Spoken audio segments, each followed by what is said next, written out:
Telangana police శాఖలో ఖాళీగా ఉన్న 5,000 పోస్టుల భర్తీకి రాష్ట్ర ప్రభుత్వం ఆమోదం తెలిపింది. ఇందుకు సంబంధించి ఆర్థిక శాఖ ఉత్తర్వులు జారీ చేసింది.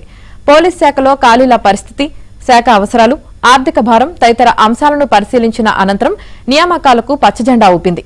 భర్తీ చేయనున్న 5,000 పోస్టుల్లో civil sub inspector 148, armed reserve sub inspector 14, Telangana special police reserve sub inspector 12, SAR CPL sub inspector 3, assistant sub inspector 23 పోస్టులు ఉన్నాయి.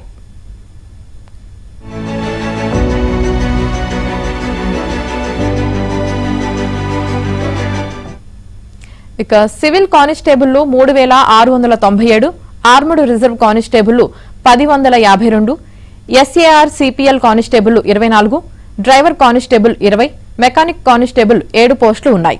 తెలంగాణ పోలీస్ నియామక మండలి ద్వారా ఈ పోస్టులను నేరుగా భర్తీ చేయనున్నారు.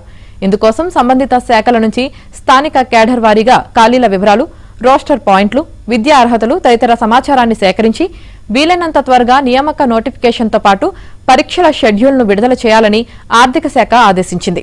ఈ నిర్ణయంతో పోలీసు ఉద్యోగాల కోసం ఎంతో కాలంగా ఎదురుచూస్తున్న వేలాది మంది అభ్యర్థులకు ఊరట లభించింది.